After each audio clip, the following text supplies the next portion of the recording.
Hello, everyone. It's nice to have you with us tonight. Hello.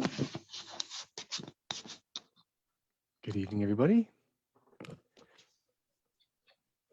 Well, we're just about to, now, just to let you know that we're hoping to, for those who either don't do Zoom or didn't get round to booking on, or just for the passing audience, so to speak, we're hoping to stream this to Facebook. And so if you'd rather not have your face on Facebook, then feel free, of course, just to come off the video, but fully participate. I hope that's okay. I'm just going to check with Ed that the Facebook is up and running. Is that right? All right, excellent. I'm just going to bring it up on my phone. Good evening, everybody. Welcome to Meet the Experts. Welcome if you're watching this on Zoom. Welcome if you're watching this on Facebook. Really glad you could join us. I'm just going to check that all our participants are in. And before we begin to welcome folks, no one else at the moment. Just give me 1 second. There we go.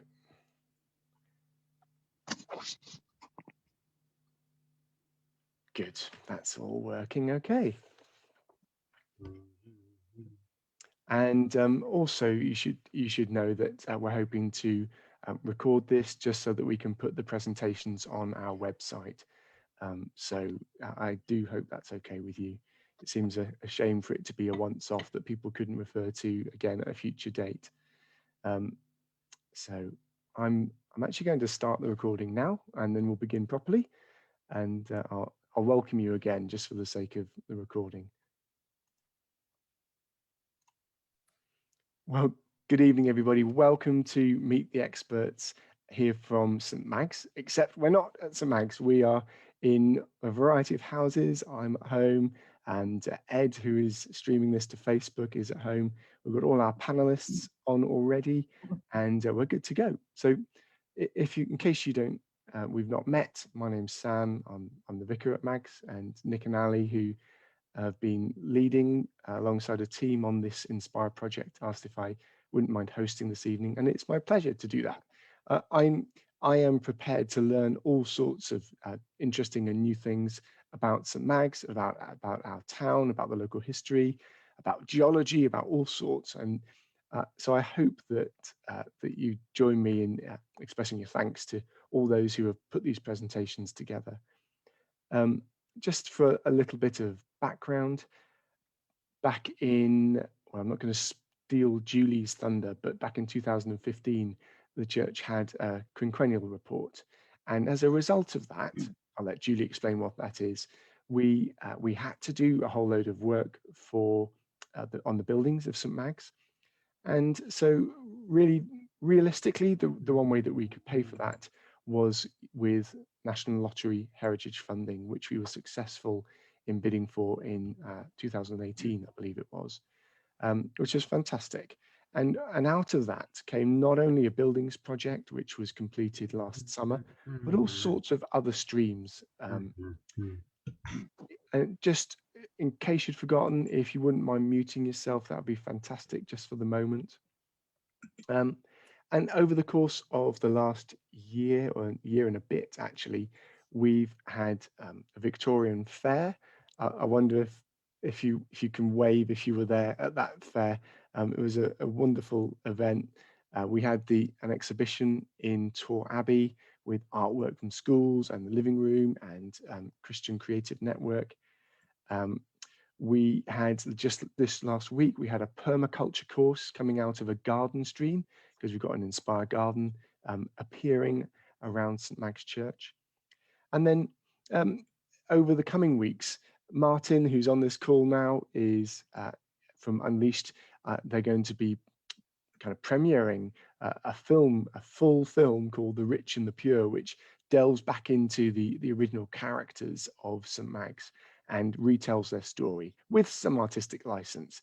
But it is a fantastic full script with actors and like you wouldn't believe what's gone into this with horse-drawn carriages and camera equipment and stages and country homes and stuff. So that's coming up on the 22nd of May. We'd love to see as many of you participating in that as you can. That's going to be in the building.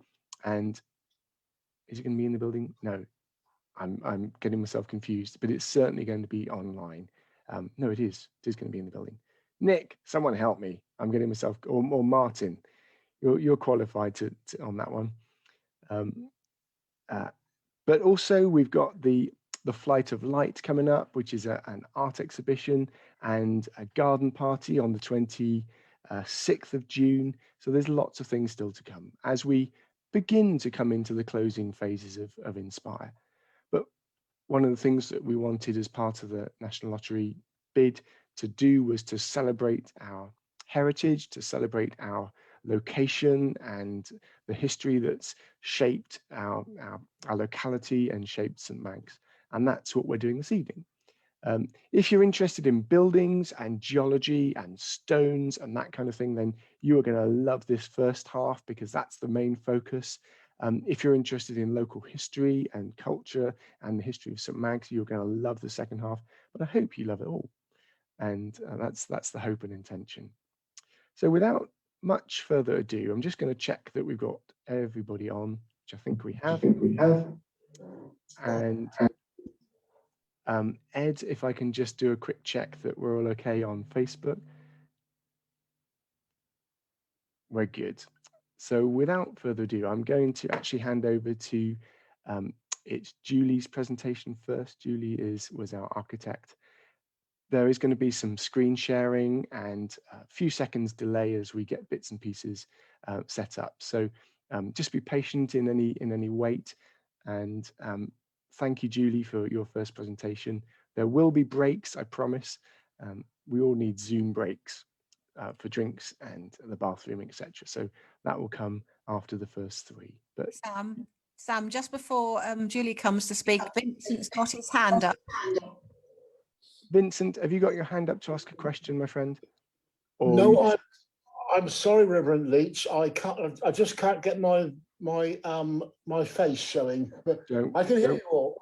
Don't worry at all. No problem, Vincent. I can hear you. That's all that really matters. Thank you. Thank you.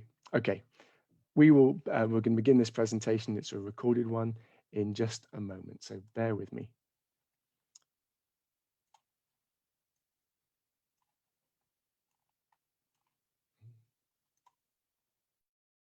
And if you wouldn't mind making sure you're muted, that would be fantastic. I think most of you are.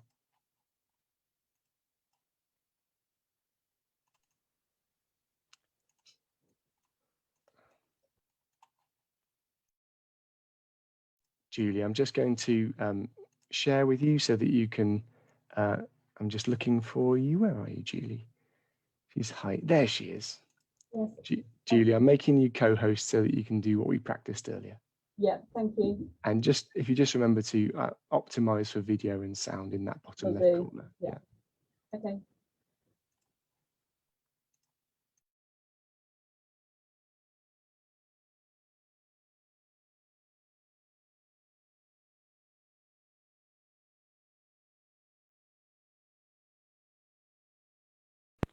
Repairing St Mags. Hello, my name is Julie Boltby and I'm an RIBA Chartered Architect. A lot of my work is in the church sector, where I carry out quinquennial inspections and help with implementing the repairs. A quinquennial inspection, or QI for short, is an inspection of a building that is carried out every 5 years. This is a requirement of the Church of England, along with other church denominations, and needs to be done by an architect or surveyor. I was appointed by St Mags in 2015 to carry out the QI at that time, which flagged up a number of urgent repairs needed. I would point out that the lovely people of St Mags have been looking after the building extremely well over the years, but it is a very big, old building with lots of features that are out of reach of what a volunteer or a local builder can do from a ladder. It is also Grade 2 star listed, which means that it is a building of national heritage importance. Also, bear in mind that churches are looked after by church members who are mostly volunteers working with a very small budget. I expect that if they were a hotel chain, they would have a facilities manager with a great budget and a team of paid professionals, but this is not the case with churches. During the QI in 2015, I found that there were quite a lot of high-level repairs needed to things like the edges of roofs, stonework features and guttering, as you can see from the slides. Not long after the QI was done, the government announced that it was going to provide grants for church roofs and gutter repairs, so I told the St Mag's church warden at that time that I could apply on the church's behalf. The roofs at St Mag's are actually in good condition, but the guttering and downpipes needed a lot of attention because some are at very high level and were rusting and blocked up in places. Because of the state of church roofs in the UK, the Roof Repair Fund was extremely popular and we had to put together a very good bid, but thankfully St Mag's was awarded a grant. So I drew up a list of repairs and got the church diocese approvals in place. We then sought quotes for the work and appointed a contractor. The work went ahead in 2017, and you can see in the slides some of the lovely shiny repainted or replaced guttering and downpipes. Whilst the scaffolding for the guttering was in place, I was able to get a much closer look at the building from a high-level viewpoint and realised that the high-level stonework to the building and spire was in need of more work than could be appreciated from ground level. One piece of stone had even fallen off the side of the building and broken some slates, but thankfully did not fall all the way through. The carved stonework features around the building are made of a soft limestone that is easy to carve compared to walling stone. This limestone decays over the years due to air pollution, wind, rain and frost and starts to crack. Over the recent past, people often repaired old buildings using cement mortar, thinking it was a wonderful new waterproof material that is better than the old lime mortar, but unfortunately it just made things worse by trapping water inside the stonework, which in icy weather would then cause it to expand and crack. St Mag's had been repaired with cement mortar in places many years back, and now some of that stonework was literally falling apart. If you're ever tempted to repair an old building using cement mortar instead of lime mortar, then think again, because it may not be the right material.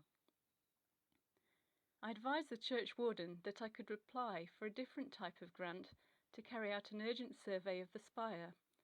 This could only be carried out by rope access, where people abseil down the side of a building, taking photos and notes, and was done by a local firm called West Access. The grant was provided by the Devon Historic Churches Trust.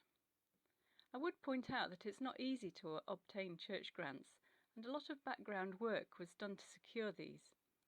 I would also like to say that Devon Historic Churches Trust is a fantastic local charity that provides small grants for church repairs, and anyone can become a member, which helps their work.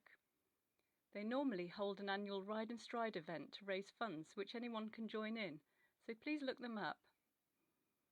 The rope access survey was done, and this found a number of defects in the stonework to the spire and western pinnacles.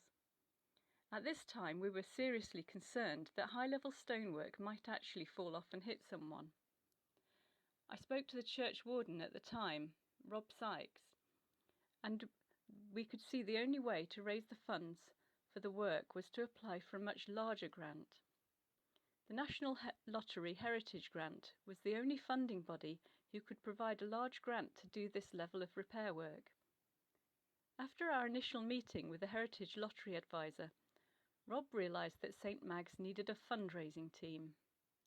Thankfully, there are some great people at St Mag's with fantastic skills, and they put together a grant application which was successful. The planned work was to repair and conserve the high-level stonework of the spire and also the western pinnacles. There was other high-level work to do, but the aim was to keep the budget within a lower funding bracket to enable it to go ahead quicker. It was clear that some of the less urgent repairs would have to be put into another phase of work in the future. There were some teething problems at first getting the diocese permissions in place, but eventually that was sorted, and I was appointed to oversee the next stages. We went out to tender to a number of rope access firms and appointed Vitruvius Conservation. I would point out that the plan was to put up a scaffold to the tower, mostly for public safety, but the spire would be done from ropes. The work was about to start on site when COVID struck. The country was placed in lockdown, and nobody knew if the job would be able to start. I made some calls to the diocese and was told that the Church of England was allowing building contracts to go ahead in line with government guidelines. The Phase 1 work went ahead last summer. It was completed on time and to budget. It was a great team effort between contractor, client and architect. It was not without its stressful moments, however, and when it was scaffolded up we were able to get a closer look at the spire pinnacles. We found that they were much more cracked than had been picked up in the rope survey. I asked a structural engineer to take a look, and together with the contractor we agreed to insert metal pins into the stonework at various places to hold the pinnacles together. The engineer thought the cracks had been caused by the ringing of the huge tower bells that cause a swaying motion and vibrations within the tower. And certainly I have found over the years that most towers with bells have large cracks down the middle of the walls. The slides show some of the issues we found upon scaffolding the tower. Another problem to address was some beautiful chevron detailing. The chevrons had eroded and many pieces had fallen off. After much discussion, it was agreed to try and stitch the remaining ones together with steel wire, so they would not fall off and hit someone. Ideally, we would have loved to have rebuilt all the missing pieces, but there are always so many more important things to spend money on than high-level carvings that can only be seen by crows and seagulls. By the end of summer 2020, the work was finished, and over the following months the scaffolding was taken down. If it wasn't for COVID, I'm sure we would have all had a big party to celebrate, but I expect there will be plenty of reasons for celebration if and when COVID has retreated. Thank you very much.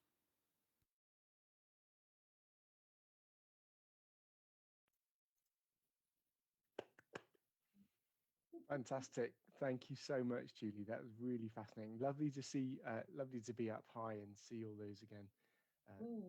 Great views. I should have said, we'd love you to make a note of any questions because there should be time at the end to ask those. We're not going to do it after each speaker, although there is one speaker who will have questions directly after. And in fact, that's him now. So Julie spoke about Vitruvius, who was the firm appointed to carry out the works, who it has to be said, we had a fantastic relationship. They couldn't have been more accommodating, friendly, efficient, and professional. And he's not even paying me to say that. He really, really was fantastic. So, Philip, I'm going to show your video and your presentation, and then there will be time for some questions afterwards because Philip has to leave relatively soon. Yeah. Philip, before I start, I'm trying to find you. Do you want to say anything by way of introduction? Yeah, obviously some of what I say will echo precisely what Julie's already covered. It's slightly more from kind of the contractor's point of view, but also just to throw back at you, it was a delight working with the parish and the church there. Very, very welcoming, and very impressed by the work that you do there. So thank you. Great. Well, this will just take a second, and then we'll go with this PowerPoint presentation.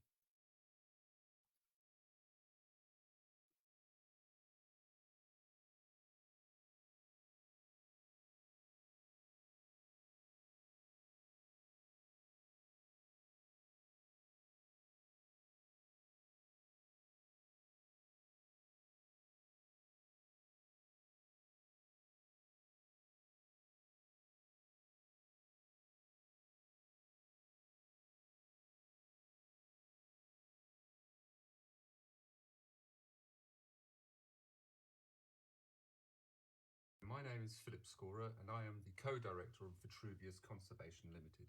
We had the pleasure to work on your church, meet several of your parishioners and observe the important ministry that you carry out in the community.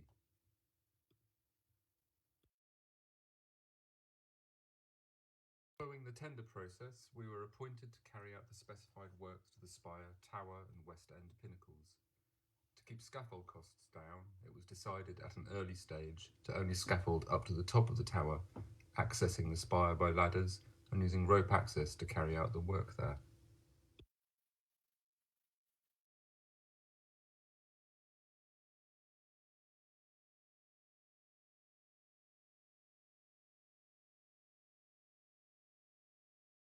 Ladders up the spire gave us the opportunity to assist in some of the parish to scale to the top of the spire, cheered on by crowds below, which was a great success. It also allowed us to fit a time capsule to the weather vane at the top for future generations to open.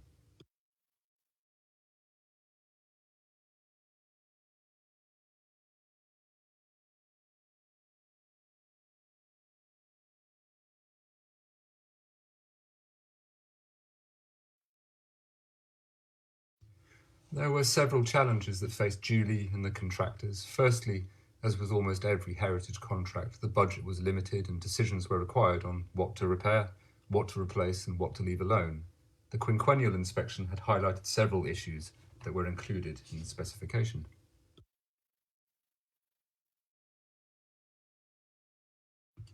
The church is constructed using the local hard blue-grey limestone for the main walling and the construction.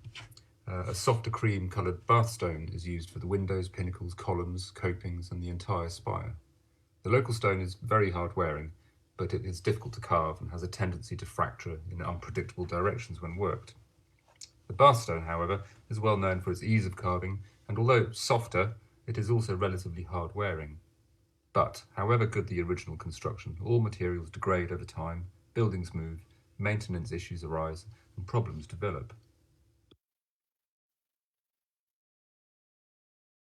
The coastal environment, even a short way inland, is quite aggressive for bathstone, especially in combination with atmospheric pollution from historic coal fires, industry and traffic fumes. This cocktail eats away at the limestone, chemically altering it, creating disfiguring black crusts and causing erosion and loss of detail to the finely carved features.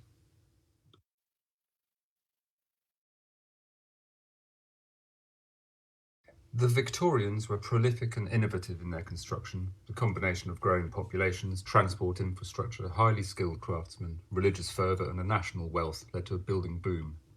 While the skills and aspirations were laudable, the desire for rapid construction and use of new materials such as steel and cement has in many cases caused problems.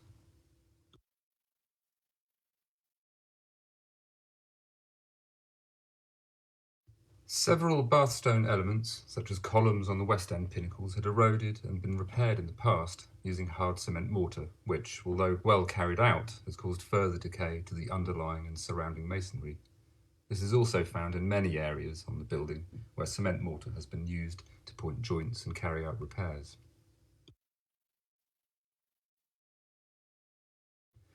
While cement was available to the Victorian builder in later years, the material of choice for most construction was lime mortar.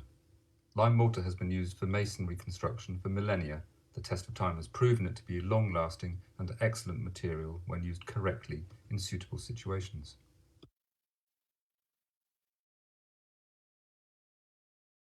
Cement was invented in the early 19th century and only came into common use near the 20th century, when it became affordable due to mass production and tradesmen became used to using it and understood how to utilise its properties of rapid setting and robust nature thereafter. It was in the 20th century that most of the repairs were carried out on this church.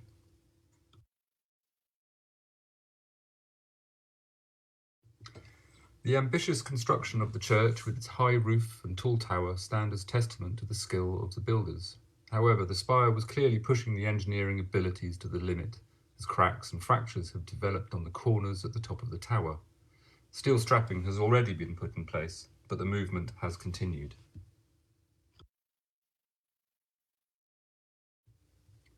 In consultation with an engineer, we implemented work to further structurally stabilise the movement.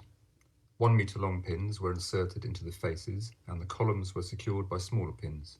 This was followed by repairing and pointing the damaged masonry.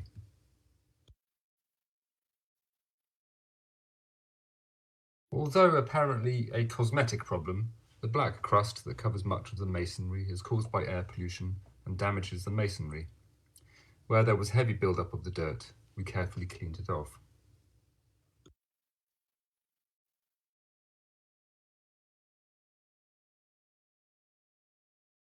Conservation principles dictate an approach of minimum intervention, but eventually stones will decay until they no longer serve their purpose as a structural element or to throw off water from the facade, and they are beyond repair. In these cases, replacement is the only option.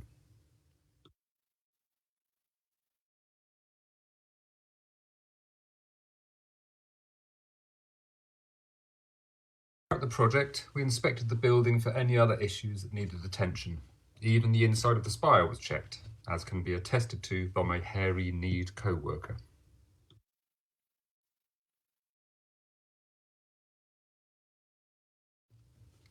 It has been a real pleasure working on St Mag's Church under the guidance of Julie Boltby and meeting the parish members who are most welcoming and helpful in every way.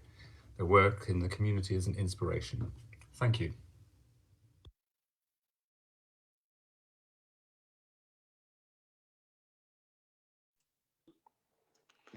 Fantastic. Thank you so much, Philip. I would love any questions that you've got. We've got a few minutes. And yeah, do feel free to unmute yourself and ask any questions relating to what Philip's just been talking about, whilst we still have him with us. Yeah. To make one correction, I said most of the repairs were carried out in the 20th century. Of course, that's the 21st century. I'm just working on so many buildings I live in the past, I think. So, yeah. Any questions for Philip? Yeah, it's John. Mm-hmm. Yeah, in our presentations, we've got some crossing the material. Like I've talked a lot about Cairnstone, and Philip's talked about Bathstone, but they're both limestones. But there is a bit of confusion about which one was used in the church. So I think on the west front, I believe that was Cairnstone. Maybe Julie can confirm that. But a lot of the other stones seemed a lot more a bit too shelly for that, especially higher up. So it was the stone that we used to replace it was Bathstone.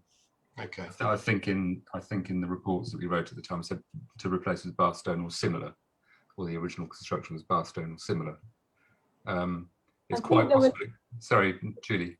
Yeah, sorry, I think there were two types. I think there was both Bathstone and Cairnstone on the building, and I remember we discussed it and agreed a Bathstone replacement. okay, yeah. Yes, as far as Cairnstone, it's also the availability and durability of Cairnstone is a lot poorer than Bathstone. So for most replacements, I mean, there are alternatives. There's geologically very similar to Cairnstone, there's Lavaux and Richemont as well, which we've used recently, and I think Canterbury Cathedral use Richemont or Lavaux for their replacement stones. So, wow. But as we know, most in this country, the vast majority of quarries have actually shut down, so it's very difficult, and it's just dominated by things like the 2 or 3 Bathstone quarries, and yeah. Thank you. Very technical. I wonder, on Facebook, we've had a little question about how COVID impacted your work. Remarkably, it's helped us in the sense that construction work was allowed to continue. It was seen as essential work and you could distance yourself. It was working outside, and we could easily, there was plenty of room on the scaffold to keep apart. And when you're on ropes, you're always swinging around in the breeze anyway. And it helped in the sense that we could use the church hall, which we were generously given the use of. And we didn't have lots of visitors, which quite often, which is always delightful, but so basically we were just left to our own devices. And the traffic, of course, coming in, I was commuting in from Exeter, was wonderful. I wish traffic was always that lacking, as it were. So, but it's almost back to normal now. But yeah, it's on several projects. It's actually been beneficial to. It's been quite nice and quiet, really. Great. Any final questions for Philip? Edwina, Philip, those steel rods that have been put in, how long sort of will they sort of do their job and keep the tower together or keep the spire together? The actual rods themselves, they're stainless steel, so in themselves they should last indefinitely, and they're set in a resin, and the resin doesn't act as an adhesive but as a rigid material to lock it in place to the rubble work inside. The construction of the corner pinnacles it has facing stone called ashlar, and also the features on the corner. But inside, essentially, it's just filled with rubble, with just large blocks. There was not much mortar in there at all. So these pins, I think we put about 60 of them in, and they're long enough. They're 1 meter long, so that goes right from the outside face into the actual masonry of the wall or the construction of the tower. You have to kind of see them as slightly separate buildings. You have the tower, and then they stuck these pinnacles as features on the side, so they're not tied in particularly well. So with the engineer and Julie, we kind of carefully looked at that. So there's no reason to think that they in themselves will cease to work ever, really. But if movement carries on, I mean, it's just going to have to be monitored to see what actually happens. Great. Because we've pointed up all the cracks, if there's further surveys in the future, you'll be able to tell exactly where and how much any movement has happened. So even if it's sort of sub-millimeter movement, it'll be readily picked up on any subsequent surveys. Well, thank you so much, Philip, for your presentation, and thanks again for all the work you've done. There may well be opportunities to work together again in the future, which would be a delight. So thank you. And I'm going to move us on to John's presentation. It's a video share, and then after that we're going to have a little break. So this is the last one, really kind of orientated towards the building, although John's takes us in different directions as well, and then we're on to more historical stuff after the break. So just bear with me 1 second whilst we share this video.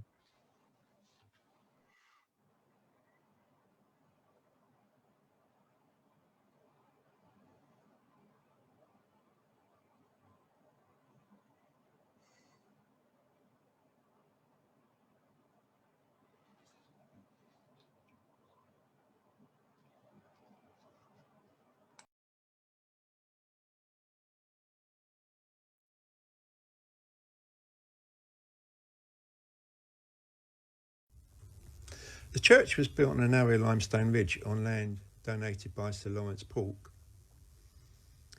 The limestone bedrock made really good foundations for supporting a large structure such as the church. The site also had the added benefit that it lay in a roughly east-west direction, which made it ideal for a Christian church. Amazingly, 380 million years ago, this limestone ridge formed part of a much larger tropical reef that covered the area which is now Torquay. On the next slide, I'm just going to give you a little introduction about limestone and how it's formed. So what actually is limestone? Well, limestone is a type of sedimentary rock that's composed predominantly from calcite, which is a crystalline form of calcium carbonate.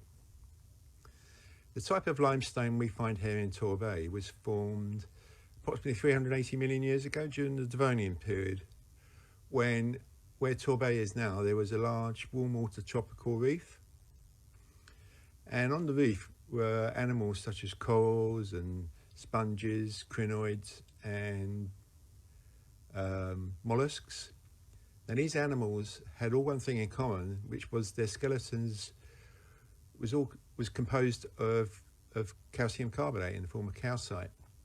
So when these animals died, the skeletal remains broke up and fell to the sea floor, where over millions of years it formed into layers, sometimes many kilometers thick, and was compressed and formed into what we now know as limestone rock. If you look at this image here on the left, this is a block of limestone from the seawall at Meadfoot Beach. If you look closely, you can see the fossil remains of some of these animals that I'm talking about. So here is a fossil coral, which is a tablet coral. Here is another type of coral called Rugose coral. Down here we've got a fossil sponge called a stromatoporoid. Over here we've got a bivalve. Some more tabulate corals, more tabulate corals. So as you can see, this block is actually full of fossils. On the right here, these two images, these are artists' impressions of what this Devonian reef may have looked like in life. So this image here is showing a Rugose coral growing on the reef, and down below you've got an image of more corals, including the tablet coral growing on the reef. I should add that both these types of corals are now extinct. They became extinct about 300 million years ago during the Permian period, and they're not even related to modern day corals that we see on modern reefs. So that's limestone and how it was formed. The main walls of the church were constructed from local Torquay limestone, probably extracted from the quarry up at Barton, which was in operation at the time the church was built in the 1840s. If you look at this image on the left here, which is a section of the wall just to the left of the main door, you've got what appears to be two types of block, but these are both limestone blocks. So this block here is what's called a dress block, or sometimes they call it ashlar, and it just means that it's been given a nice flat surface with a hammer and chisel and some nice clean edges, and this block's used as a corner block.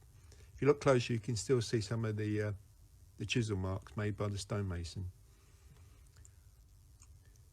Whereas on the left here, you've got what called rubble blocks or rough cut blocks. Again, same limestone. It's just that it's been left very rough, so it's not been hammered down. These blocks would have been cemented with lime mortar. The walls were not solid walls. They would have had an inner void, which would have been infilled with limestone rubble.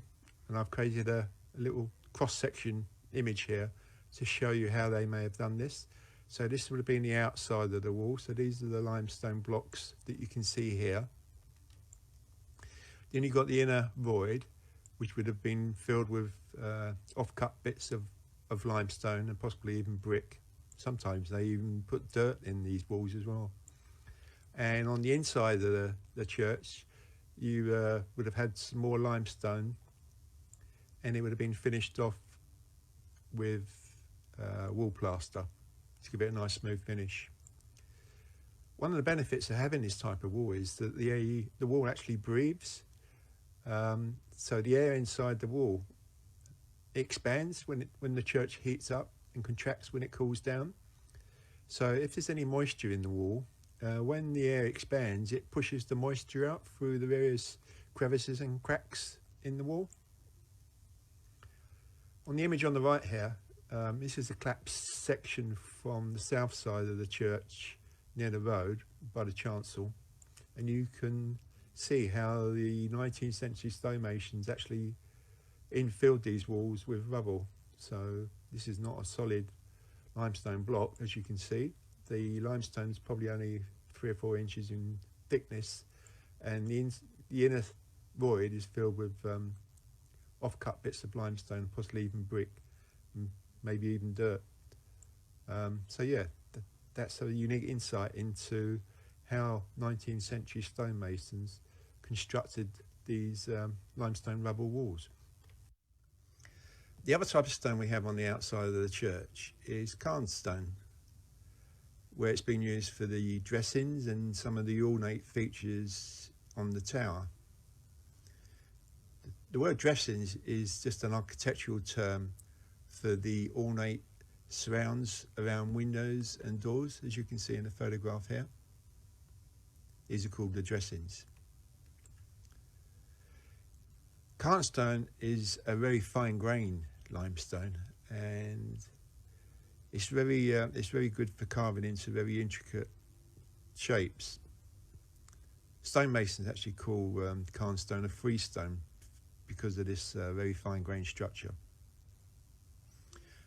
Unfortunately, cairnstone does have a downside, and that's the fact that it's quite soft and it's easily affected by modern pollutants such as salt spray, acid rain, and sulfur dioxide from traffic fumes. And you can see what it actually does to the stone. On this photograph on the left here, which I've arrowed, you can see where the pollutants start to eat away at the surface of the stone and cause it to lift up in layers. So this is from the south porch, and you can see there's quite bad weathering going on here, and this needs to be replaced at some stage in the future. So that's cairnstone. You'll find lots of other examples of cairnstone on the inside of the church. Many of the ornamental carved fixtures inside the church are made from cairnstone. There's too many to mention in this short talk, but I've listed some down the left here. And I've also included some pictures, some of these features. For instance, here's the beautiful font, which is made from cairnstone. A panel from the Raderos at the back of the chancel. And the columns that hold up the roof, they're all made from cairnstone.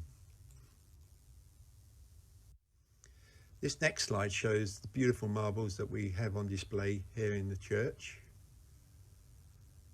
They were manufactured by the Royal Marble Works, which was located at St Mary Church. It's not there anymore, but it was on the site where the Co-op building is now located. There's many examples of marble in St Mary Magdalene Church, way too many to display here, but I thought I'd give you three really good examples. So what actually is marble? Well, marble is formed from limestone that's been heated and compressed over many millions of years, which hardens the limestone and allows it to be polished into these beautiful decorative stoneworks that we can see here.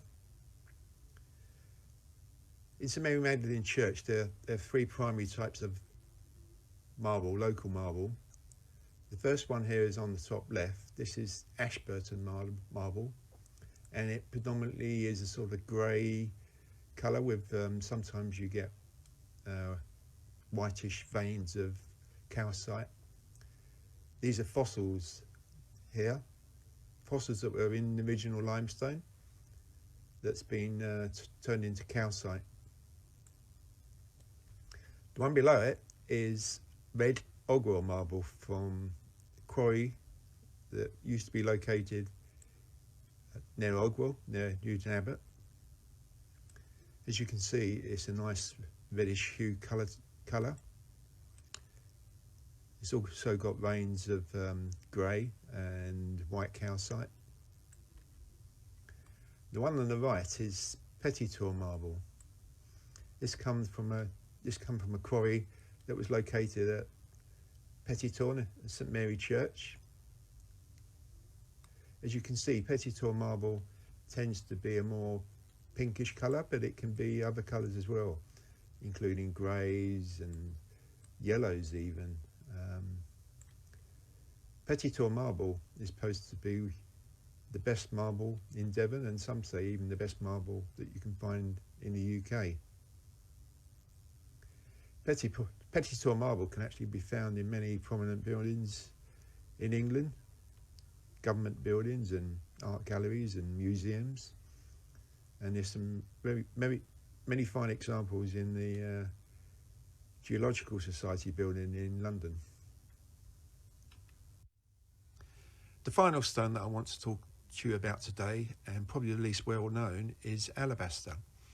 Alabaster is a form of gypsum.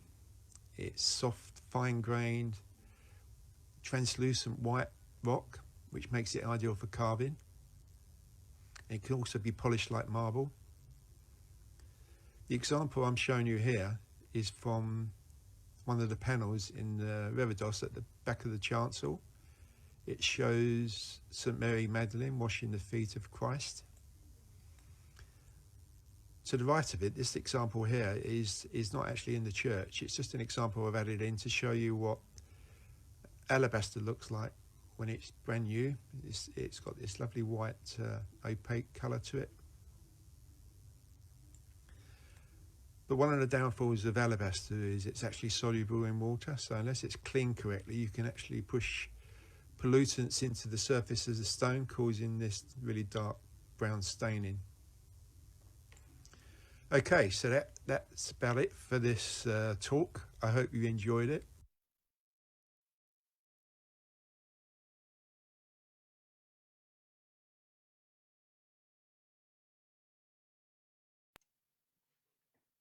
Fantastic. Thank you, John. I had not noticed half of that stuff. I've been here 2.5 years, and we've seen some questions coming up about, so where are the fossils and stuff, but we'll come on to that later. Well, we are almost to time. We're running a tiny bit late. So for those on Facebook and as well as those on Zoom, we're going to have it's now 12 minutes to, let's have about a 7-minute break. So we'll come back at 17 or 7:55, and so just enough time to pop to the loo and stick the kettle on, bring a cup of tea back with you, and then we'll regather and continue. And these next 3 are much more to do with Torquay history, St. Mag's history, and Upton history. Very different kind of flavour, something for everyone this evening. So we will see you in about 7 minutes' time.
But never mind.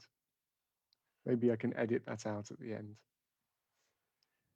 Welcome back.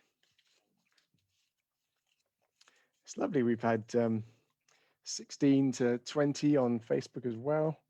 So that's all good. People coming and going.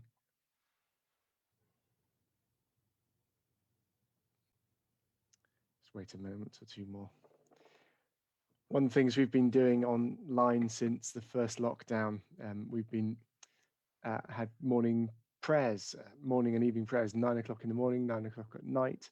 And we've got a whole team of us leading that, which has been just brilliant. Lovely, lovely sense of community and seeing, giving people the opportunity to ask for prayer and to connect with each other and to connect with God. But one of the things that we've been doing is something called a simultaneous sip. Those of you that have been on it will recognize this, where we all in houses scattered across the bay and the south of England and Wales, and I think we've got one in Dubai at the moment. We have a simultaneous sip where we say, "Good evening, my friends," and we have a simultaneous sip. So there we go. Nice to see you all. Great. It is 7:55. I said we'd crack on. Kevin Dixon, you are up, my friend. Now, I have got a PowerPoint presentation for you, haven't I? Yeah, So that'd be great. And I'll just ask you to move the slides on as we go. That'd be brilliant. That's absolutely fine. So I'm going to mute myself, and if friends, you wouldn't mind doing the same. And Kevin, when you can see the slides, it's over to you. Right. Well, evening, everybody. I'll just wait for the slides to come up. My name's Kevin Dixon. I'm sort of interested in local history, and what I wanted to do is sort of talk through, have a bit of a journey as we actually look through graveyards to cemeteries. Now, if I can, hopefully these ones will come up.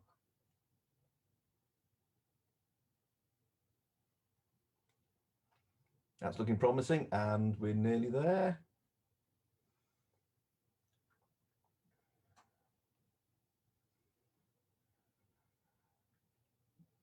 That's it. Right. So this is what we're going to do.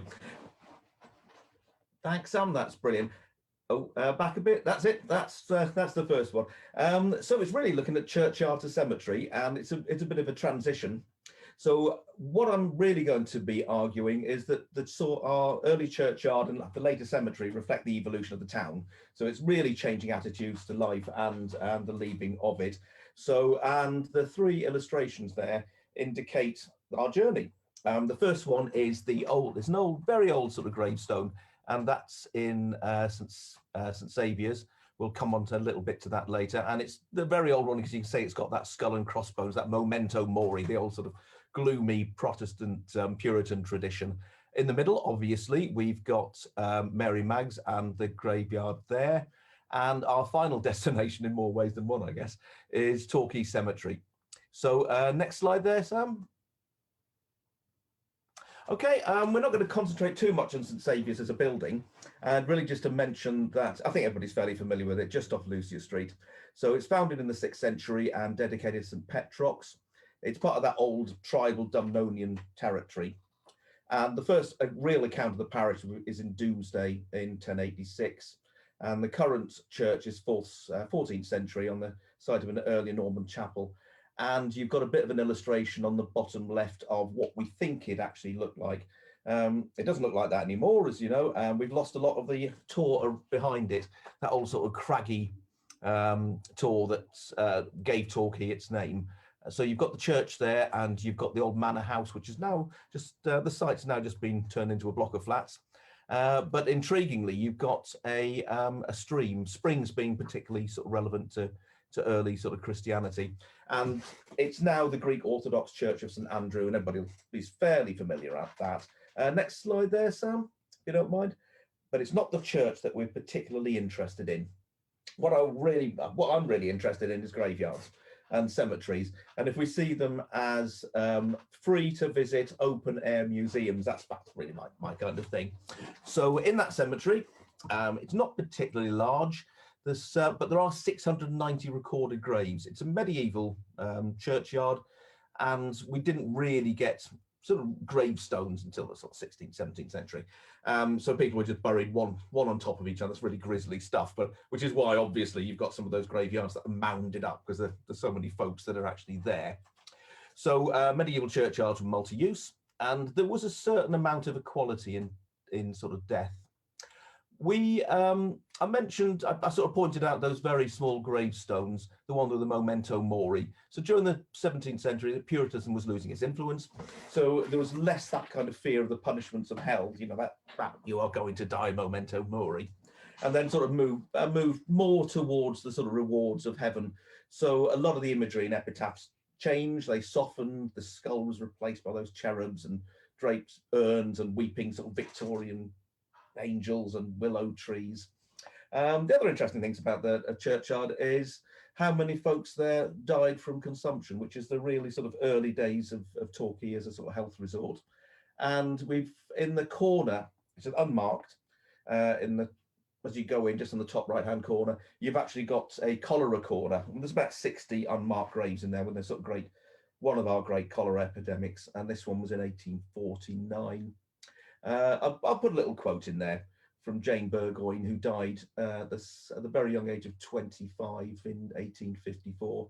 And I'll read, if anybody can't read it: "Weep not, dear husband and friends most dear. I am not dead, but sleeping here. The grass is over my grave, you see. Prepare for death and follow me." So you still got that. Next slide there, please, Sam. We haven't got much time, I know that. Things change, obviously, from an old medieval parish.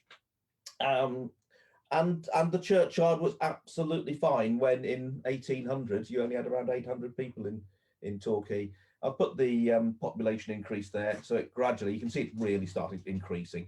You get to 1848 and then it doubles, and that's because the railway came in, so the population massively increased. And by 1901, Torquay had absorbed nearby parishes, the St Mary Churches and Cockington.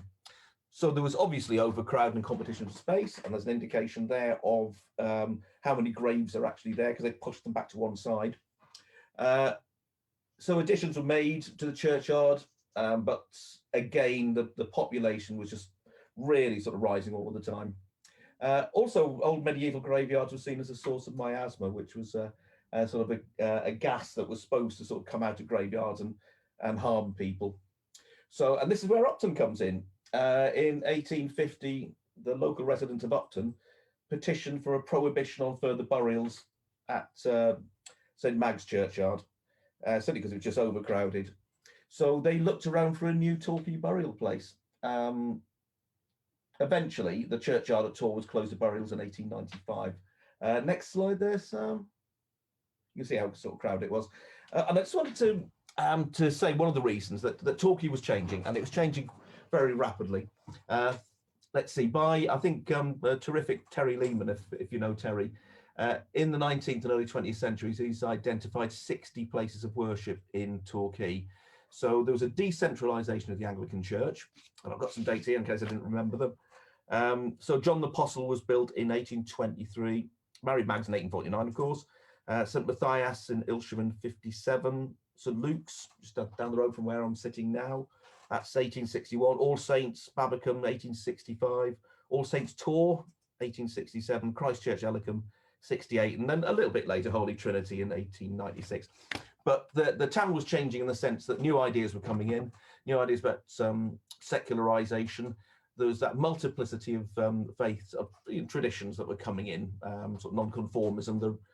The Catholic Church was increasing in numbers, and also we had different ideas that were coming in. So, for example, we had Charles Darwin down at Hesketh Crescent, finished off his Origin of the Species. So there's different ways of looking at life. Just as in one example, the gentleman on the top left is William Scoresby, who was a clergyman at St Mag's, and that's his monument in the centre there. He was a great explorer, so bottom left is his explorations in the Arctic, but he was also, and this shows the sort of ideas of sort of floating around in sort of Victorian Torquay in the sort of 1850s. William Scoresby was also a devotee of mesmerism, which is also known as animal magnetism. There's a little bit of an illustration there. So they were exploring new ideas, and I won't go too much into mesmerism because it's a fascinating subject.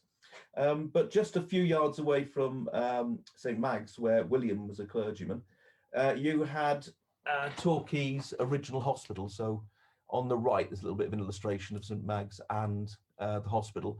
And the gentleman above is Charles Radcliffe Hall, which is one of the great opponents, scientific opponents of mesmerism. So they battled it out, and they were both writing books about the topic. Now, we don't hear much about mesmerism because that's faded away, but we still remember William Scoresby right around the world. There's quite a number of places named after him because he was a great explorer. And it's not terribly clear tonight, but on a good night, if you look up and look at the moon, there's a Scoresby crater up on the moon. So he is remembered, and he is a sort of great son of the church. Next one, please, there, Sam. Okay, so 1852, we bought 16 acres agricultural land at a place on the outskirts of town, in a place named after the Old English word for hidden, which is hella or heel. I'm pretty sure you know it. The interesting things about this is that it's a long way from town, so you're effectively moving the deceased away from right at the centre of the community, right the way into the edge of town. The other intriguing thing about it, I think, is that it was owned not by the church, not by the community, but by a private company. So it's effectively the privatization of death. And this is one of those great Victorian garden cemeteries. So it actually had a gatehouse, which we can see. It was sealed off, great walls around it, cast iron carriage gates. And there's a bit of a map there, and that's 19th century, but it got bigger, as we all know. Next one, Sam, there.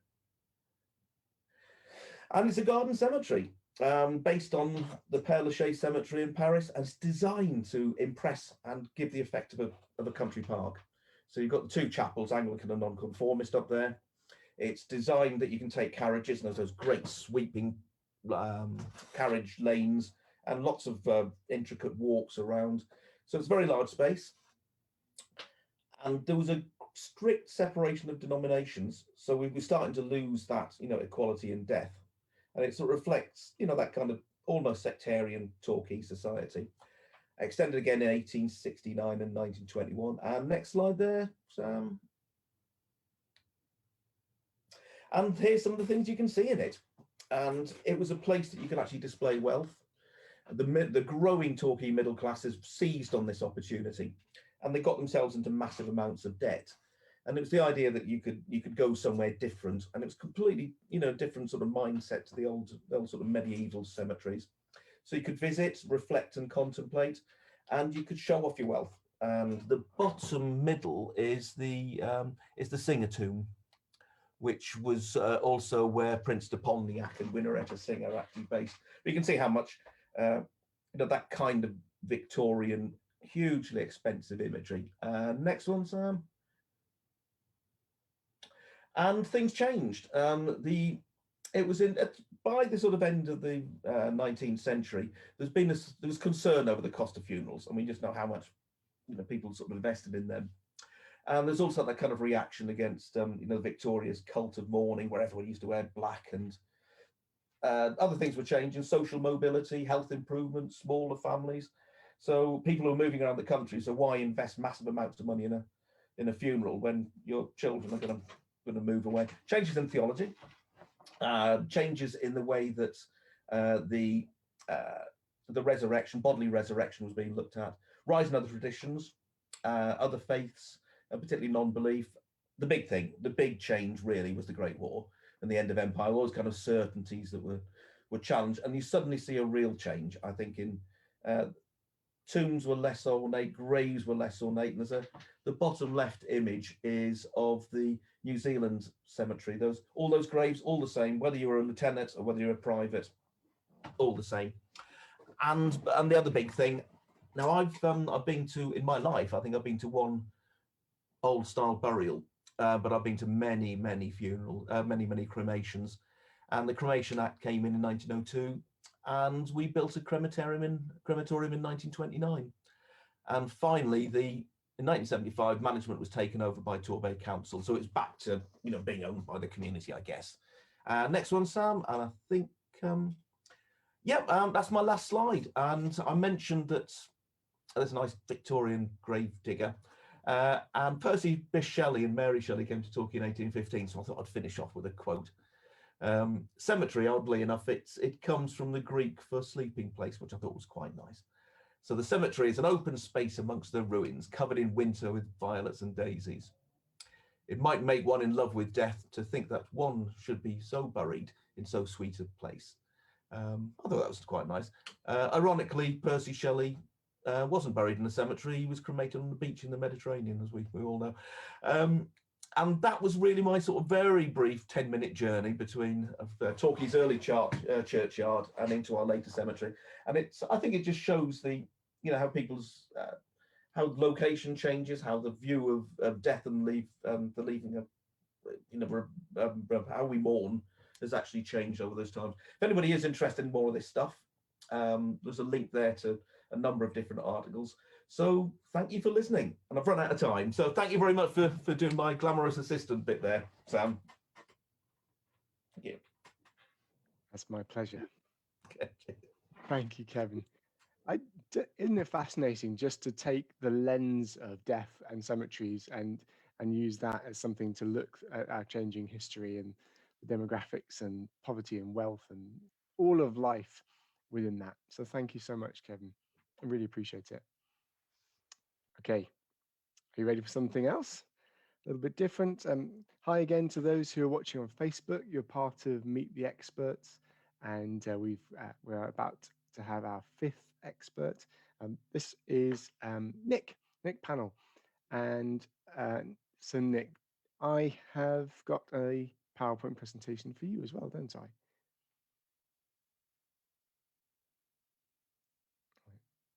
He's just unmuting himself. Yeah, good evening, everyone.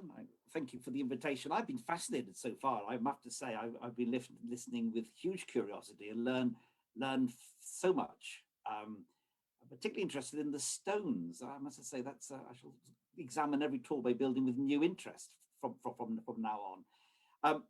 I want this phrase expert. I feel uncomfortable with. I'm not a local historian. I'm a local journalist with an interest in history, and I've spent the last 30 years poring over old photographs to compose the weekly Bygones column in the Herald Express. So my view of Torbay's history, South Devon history, is very much through the lens. What images, can we find? And so I put together just some images from the Upton area. Sam, have you got the screen ready yet? Yeah, just coming up right now. That's lovely.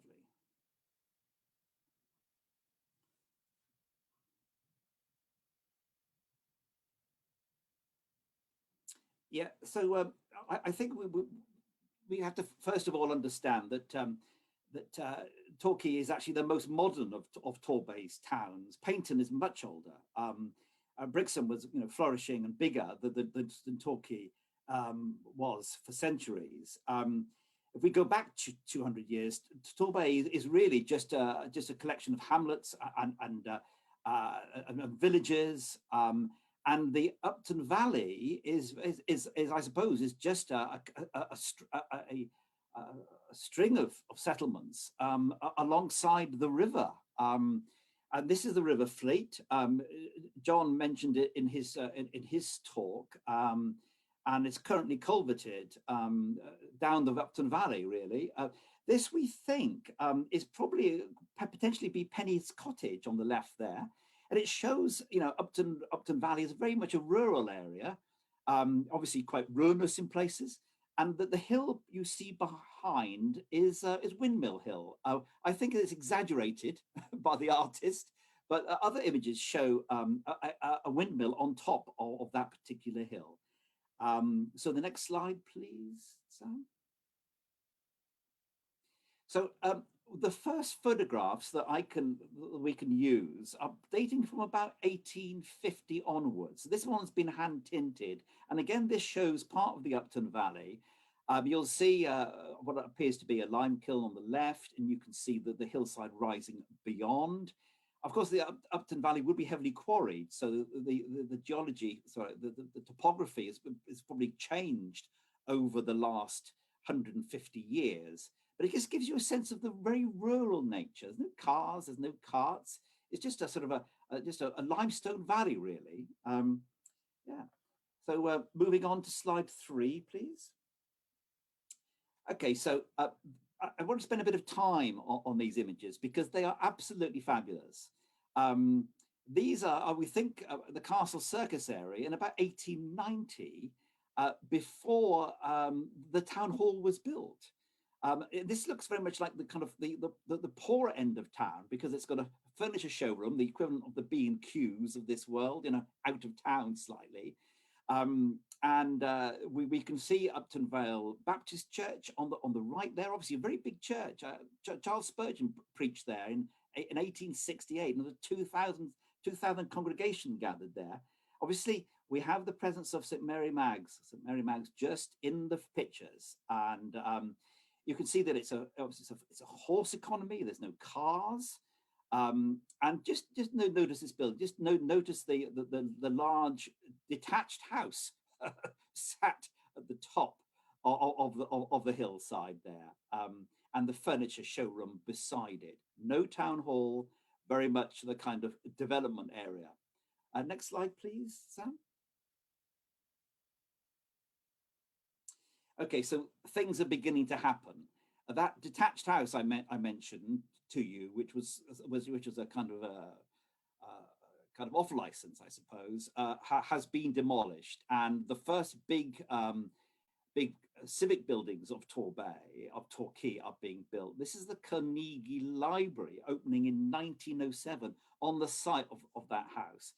Okay, now Andrew Carnegie was a tremendous benefactor. He was the Bill Gates of his time, and this bill, he donated £7,000 to the people of Torquay so they could have a free library.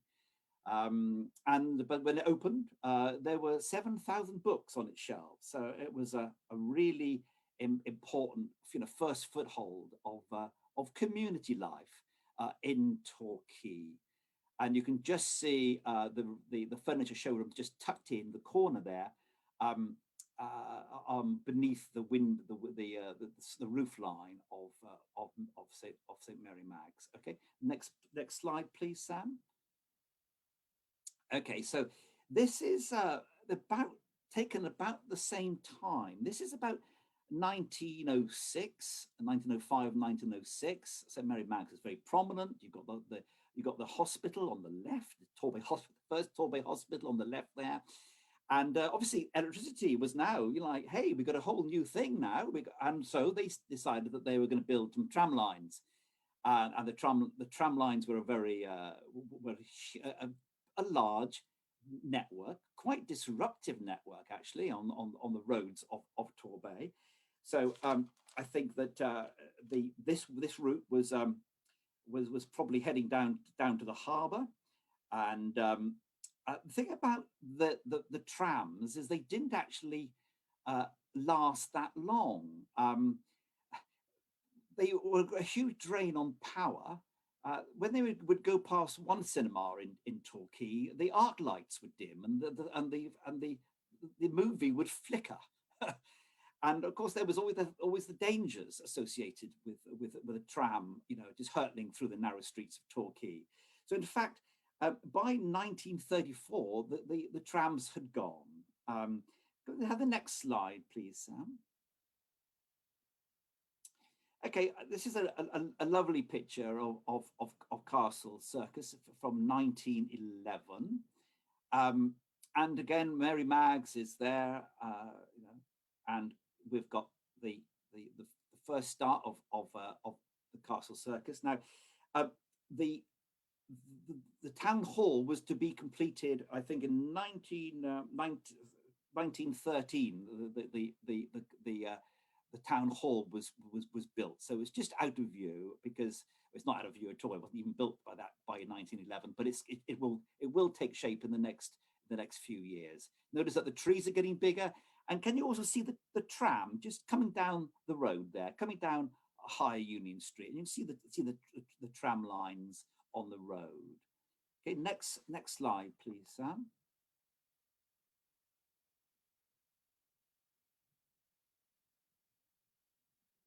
Now, I've referenced the building between the Carnegie Library and St Mary Mag's. This was the old furniture showroom at the turn of the century. But when this photograph was taken, it had become a YMCA. And the YMCA eventually moved up the road, up Castle Road, to take over what was the original castle, which gave Castle Circle its name. Not a real castle; it was a folly. It was a villa with the castellated features, so it was known as the castle. But so that's the building that did occupy. And the next photograph, which you've just had a glimpse of, is the building that replaced it in 1935. This is a wonderful Art Deco building, the Electric House, and eventually was incorporated into the town hall along with the Carnegie Library. And those of you who have been in there, it's what was for a while the Connections Office. And if ever you wandered around, some lovely internal features. Yeah. So again, you see the town, the Castle Circus area evolving and with contemporary architecture. Yeah, thank you, Sam. Okay, so this is Castle Circus in 1955, and it might be just useful just to pause and just take in what we're looking at here, because it's a fabulous picture. It's not posed. It's just, you know, quite a nice sunny day in Torquay in 1955. Now, on the horizon, on the hilltop, you can see the Belgrave United Reformed Church. This would eventually become, with the amalgamation of other and sort of demolition and amalgamation of other churches, other non-conformist churches, become Central Church, which is there today. Obviously, the policeman standing in the middle of the road directing traffic. Enjoy the lovely old lamppost in the foreground, and also notice the building. The building that we're looking at now in the centre is Brock's Furniture Shop, and for many generations of Torquillians, this is still known as Brock's Corner. But this is 1955, but it wouldn't last long because the roads needed to be widened, because obviously there's so much more traffic. So we can look at the next slide, please, Sam. Okay, so this is the demolition of the Brock's Furniture Shop in 1957. Just like part of the progress, I suppose, in Torquay Town Centre. Lots of actually demolition, you know, in the 60s, the creation of some big shops. But the destiny of this site was different, of course. I mentioned road widening, but this would become a car park for a long time before construction began on Tor Hill House. And we can see that coming up in the next slide. So there we are. So Belgrave United Reformed Church is still on the horizon in 1968, but construction is well underway on Tor Hill House. And you can see the nice little sunken gardens, a lot more space, you know, modern thoughts about the shopping centre beginning to take shape. Yeah, thank you, Sam. The next slide. And I thought we would just finish with one right in the heart of the community, really, St James's Road. I think we're going to hear a little bit about the history of St Mary Mag's. And this is a tiny, started off as a mission house, which then became briefly a parish church, a very small parish church, as Parish Church of St James. But I think that with the reorganisation of parishes, it didn't last for long, and I think it's now a sure start centre. The last time I passed it. So, but let's just look at the smiling faces of these children, because for this photograph, it probably dates from about 1890, 1900. They've been asked to stand very still, because if they didn't, this would be a big blur of faces and arms and legs. And this is the community that grew up in those images which we've been sharing today. This is the faces of Upton, you know, more than 100 years ago. And it's just a lovely picture. The best pictures in bygones are always the pictures with people in them, because it's people that bring places alive. Thank you for listening. Any questions?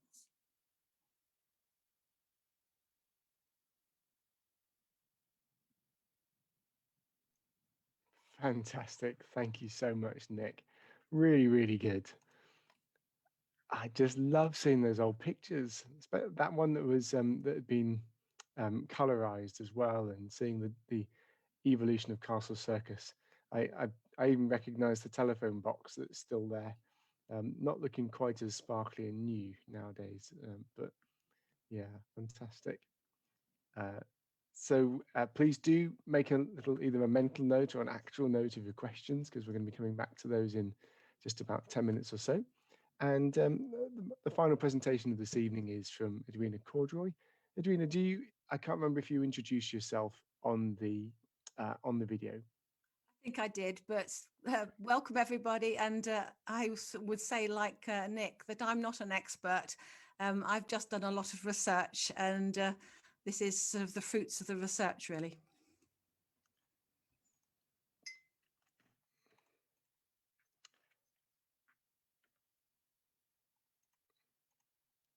Great, we'll be with you in just 1 second.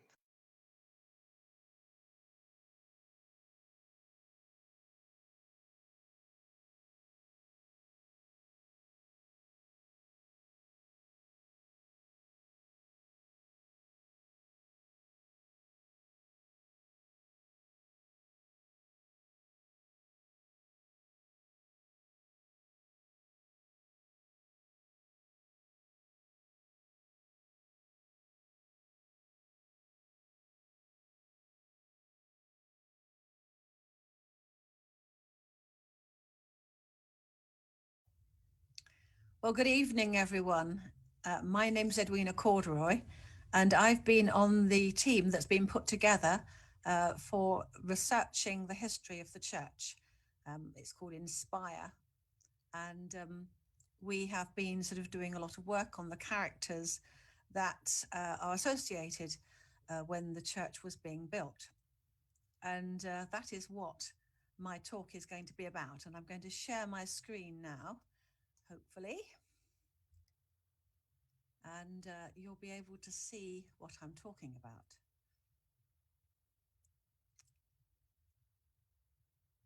Right, okay. There we go. So my theme for my talk is donors, drivers, and doers. In 1840, the need for a new church in Torquay was evident, owing to the increase in the population and due to the status that area had acquired as a resort for invalids. That led to the need of a range of abilities drawn from the community in Torbay to see the project through. These were the donors, the drivers, and the doers. So let's begin with the donors, as without their generosity, nothing would have been activated. And the first one we want to look at is Charles Dawson and his legacy. Charles had noted during his stay in Torquay that the poorest in the area were unable to attend church as they could not afford the cost of a sitting. That's a rent of a pew. And there were too many of them to be accommodated at the back of the church. This social injustice and unchristian structure distressed the young Charles, who was an invalid living in Torquay for his health. When he learnt that in 1840 an attempt to build a new church had failed because of lack of finance, he endeavoured to rectify it. And as he lay dying, he voiced a request of his family that a sum of £2,000 be used from his estate to fund the building of a new church. There was one caveat with his bequest, that in this church the seats were to be free and unappropriated forever. And after his death in 1842, his mother and brother Edward made his wishes known and fulfilled Charles's dream of building a new parish church where the poor could worship freely. Our next important donor is Sir Lawrence Polk. He gave generously. He gave the site at the centre of the town in 1843. It was a rocky site adjoining the new turnpike road to Newton Abbot. And the church building committee were extremely pleased to accept his offer of land that was essential before work could progress. Other minor donors included residents in the parish and members of the building committee.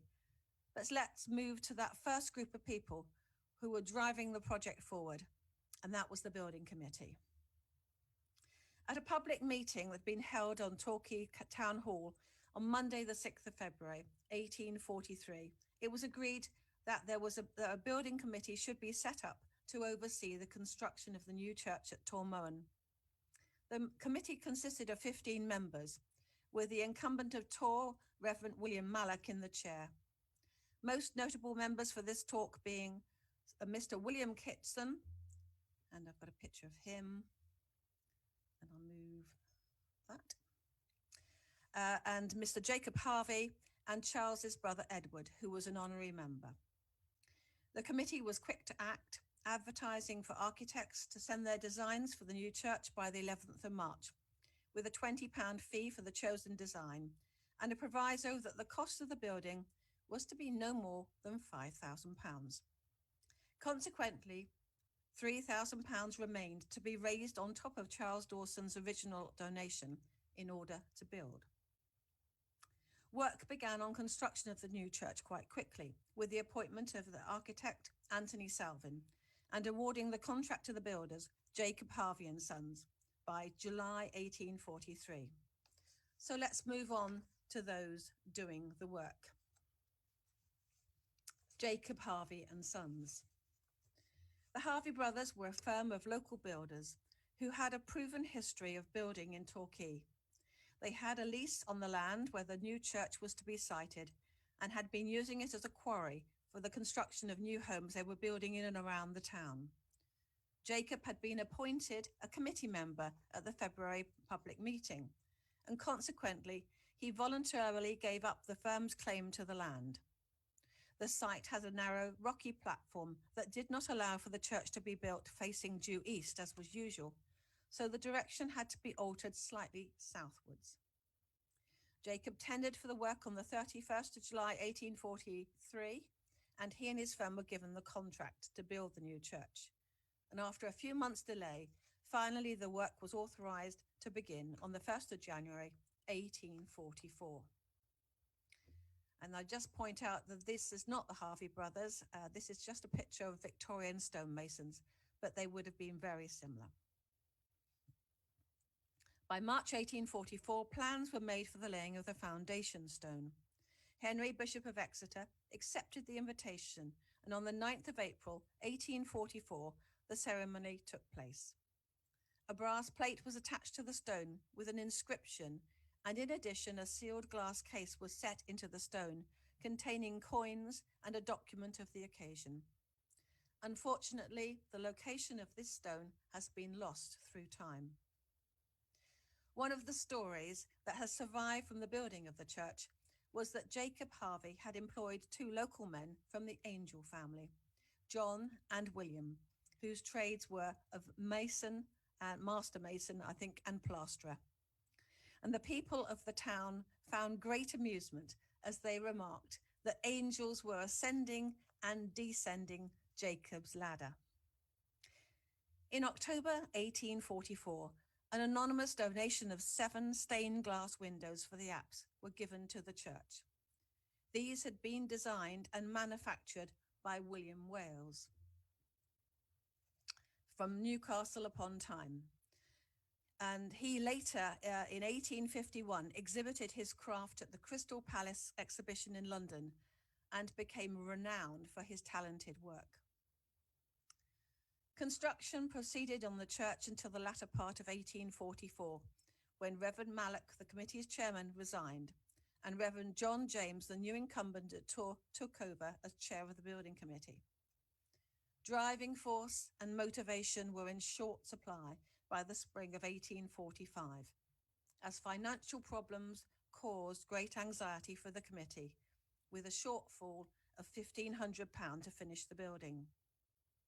Even after a public meeting and then seeking donations, insufficient had been collected, so that on the 30th of May 1845, the decision was taken to halt work for 6 months. The roof was put in place, but over the next 2 years, the job only proceeded when small amounts of money came in. And on the 20th of February 1846, the base of the tower was covered over to protect it from the weather, and Mr. Giles, the foreman, was discharged as the work had mostly stopped. In September 1846, the church treasurer felt obliged to use his own money to cover essential outgoing costs to the sum of £116, 6 shillings and 11 pence. In January 1847, there was a surprise donation. A large box was sent for St. Mary Magdalene Church. It consisted of a beautiful round window for the west end of the new church, which, according to the letter that was with it, was a personal gift from William Wales. It was a wonderful blessing when the future looked so bleak and gave the committee real encouragement. This window is still a blessing to members of the church and has currently inspired the Flight of Light creative project. By the end of 1847, the Harvey brothers were owed £800, and the committee was not able to pay. So around March 1848, in desperation, the builders gave the committee 6 weeks to pay up.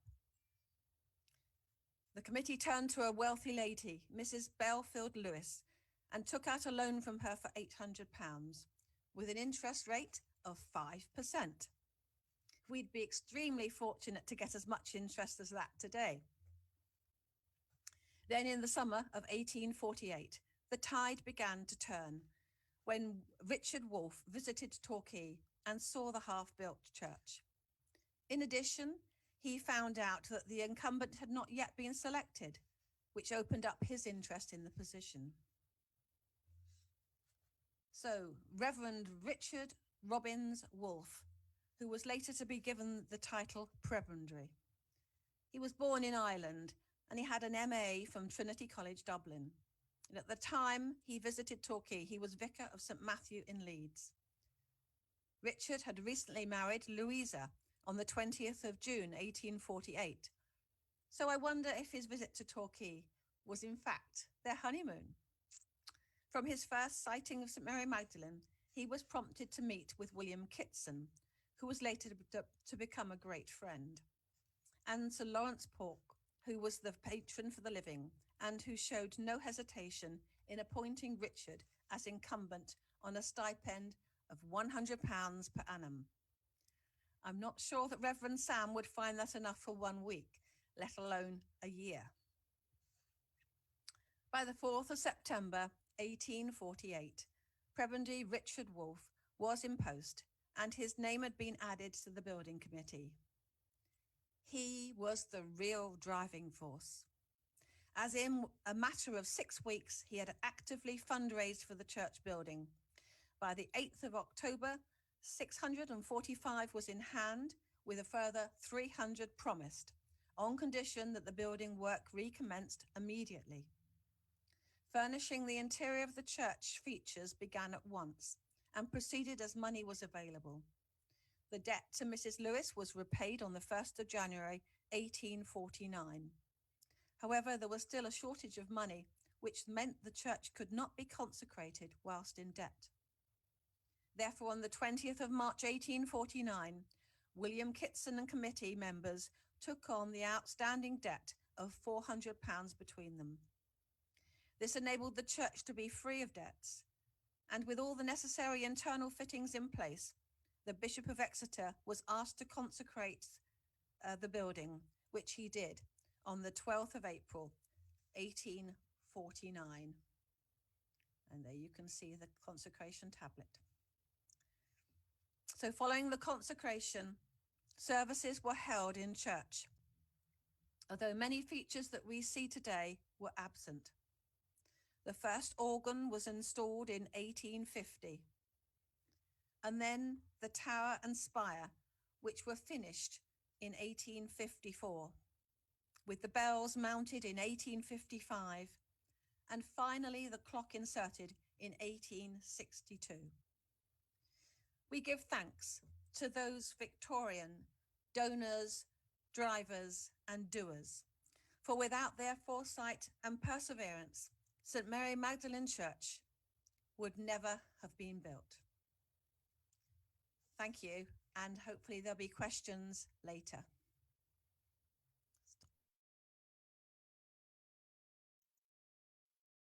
Wonderful. Thank you so much, Edwina. My goodness, so much research, so much knowledge displayed in all of these talks. I'm going to give you just a few moments to stretch your legs. So if you just for, it's 22 now, let's take a 5-minute break and come back at 1:45, and then we'll have any further questions and observations. So yep, see you in 5 minutes.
Great. Welcome back, everybody.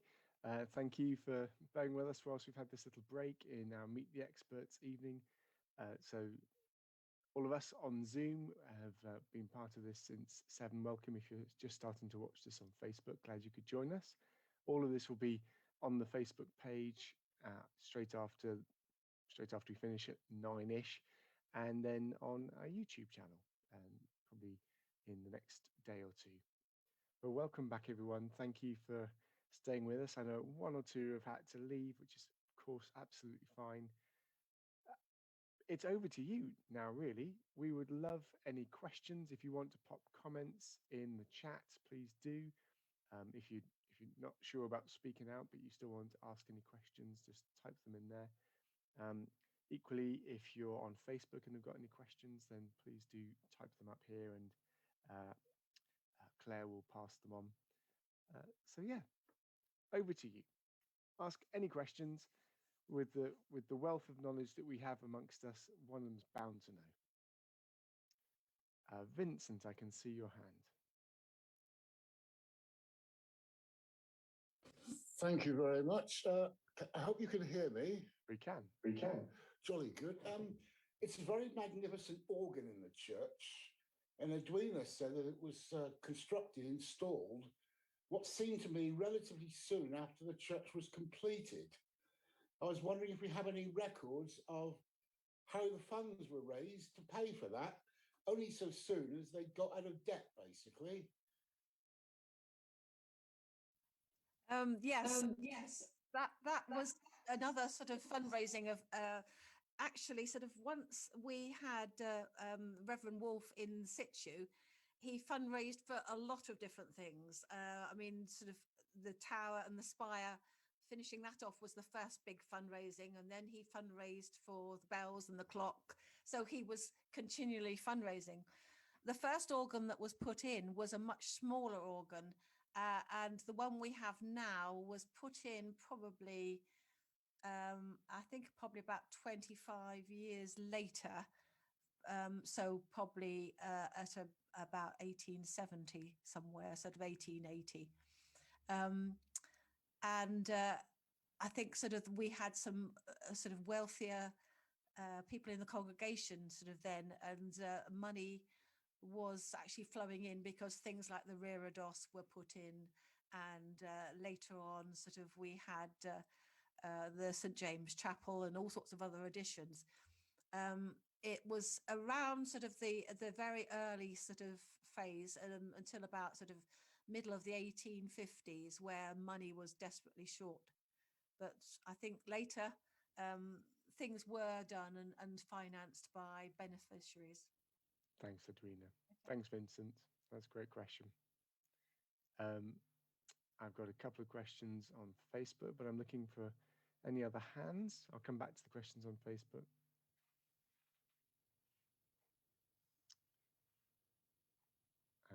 Julie. I've got a question for Nick. I love the old photos. Thank you for that. The very first photo, was that a watercolour painting by the Reverend John Sweet, by any chance? Yeah, I know John Sweet's pictures. I think they were painted in about 1810, weren't they? He was on a tour. I don't know, in all honesty. But the interest in the picturesque was just beginning to grow at that time. So it's possible that was one of his. But I'm sorry, I don't have that detail. Kevin's giving the thumbs up. He seems to agree that it is. Yeah. Yes, I actually live in a house that was owned by the Reverend John Sweet, so I've looked into his work, and he produced 4 journals, and there's loads of paintings around Devon, including Torquay. So if you want to know what Georgian Torquay was like, then take a look at his work. Fantastic, thank you. Just whilst people are coming up with any questions, remember you can ask about the building works as well if you'd like. I meant to say earlier, actually, I had it written down in front of me, that if you'd like to delve deeper into the history of MAGS, then the stmagsinspire.org.uk has just loads and loads, pages and pages of all sorts of documentation and archives, and Edwina and John and others have been working on that for well over a year now. And so do have a look at that. If you want to find out more about St Mags itself, that the kind of current day mags, then that's stmags.org.uk, but do have a look at that. Ed, and then Nick, and then Bill, got a flurry. I thought just while we're on the subject of the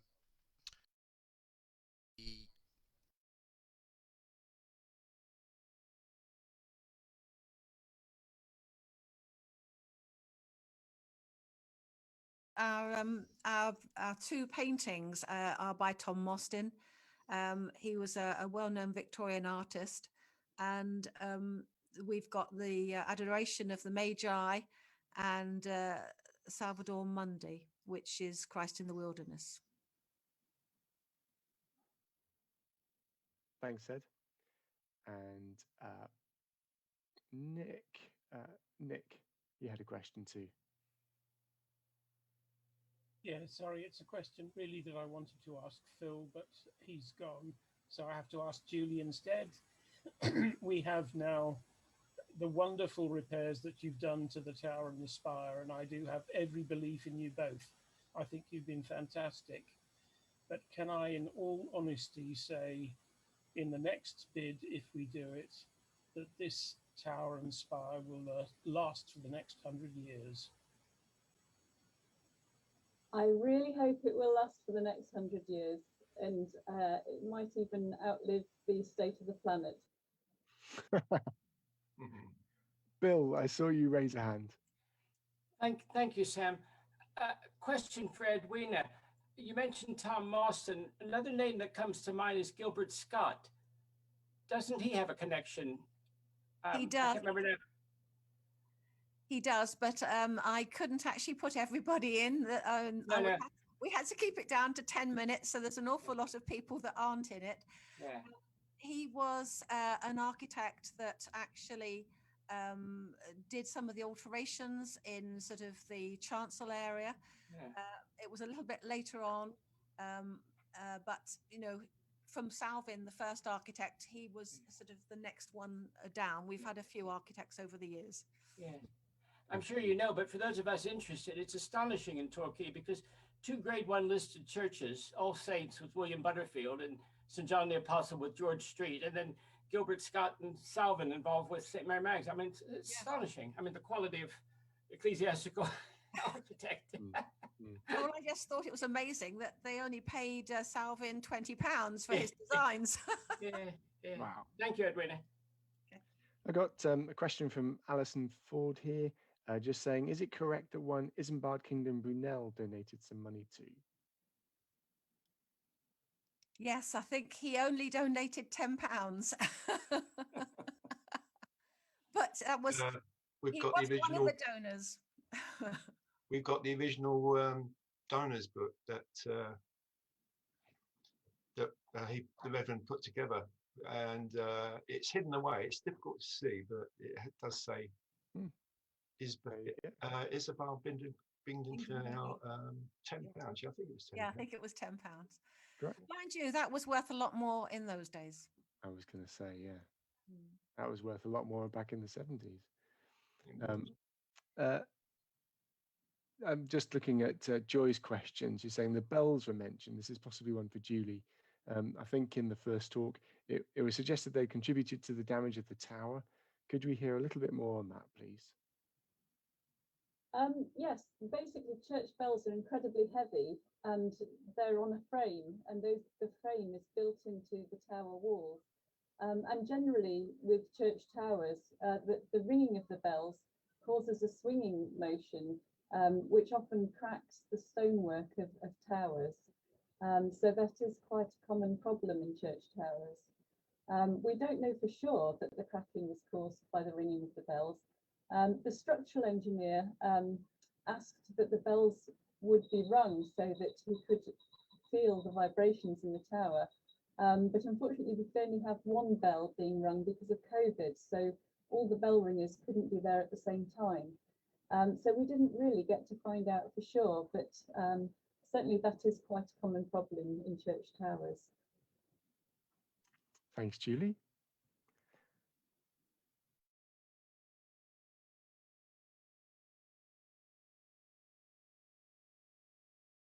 Is that they were concerned that the very top of the steeple, there's a tiny bit too much movement in there, which he assured me that it wasn't going to fall off on anybody, and I can't remember exactly how many tons are in that last 6 meters, but it's an awful lot of tonnage, and yeah, but no, it's not too wobbly. It's not, which put my mind at rest.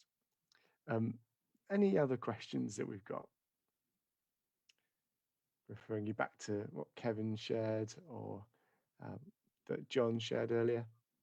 Catherine. Yes, it's just a curiosity really. Early on, we were shown a photograph of a chancel door that had been closed off. And I wondered when it was done, why it was done, and where it would have come into the church.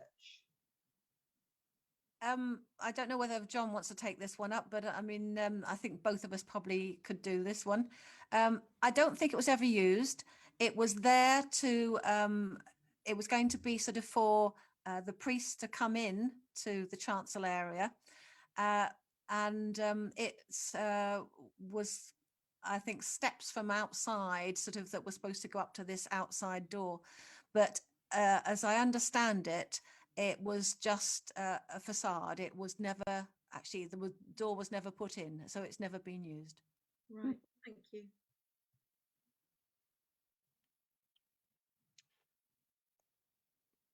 And just having a look at the thing. Thank you to Pauline for your comments. Kevin's put a link there in the chat if you want to follow that up. wearesouthdevon.com, and I've had a look at quite a number of the articles on there. It's fascinating, really worth having a look at that. Thanks, Kevin. Robin. I'd like to have a quick mention about the what Kevin was saying about the burials.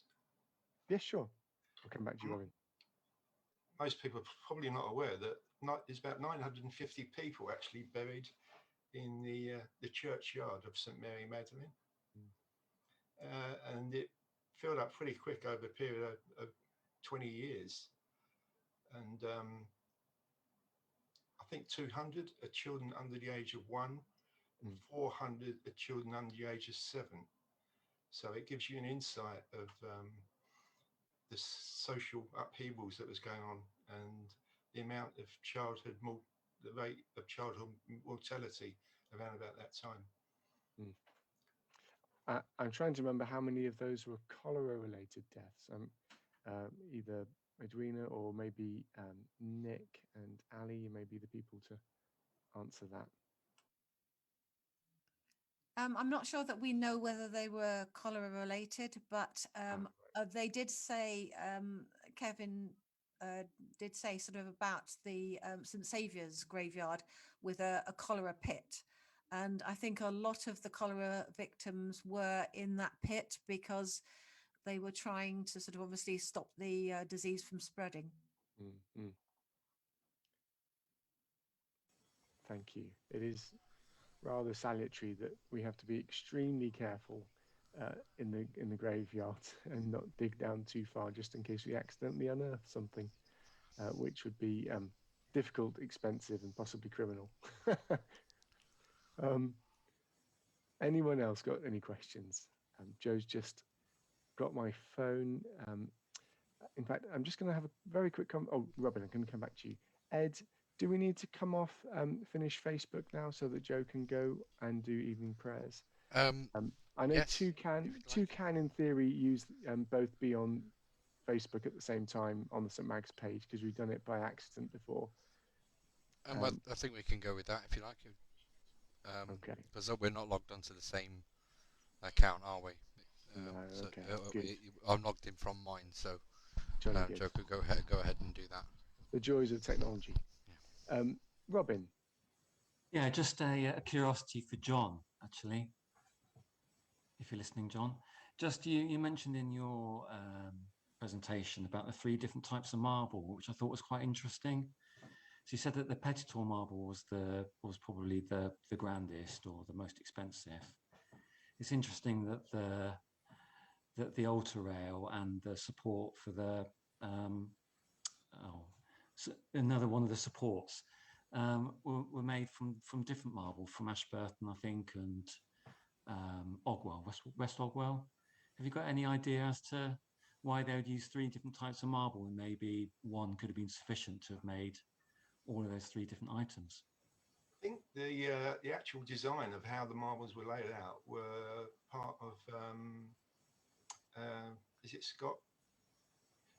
The junior Scott, I think it was. Yeah, it was, yes, Scott Junior. It was his design of how these marbles and which marbles to use, I believe.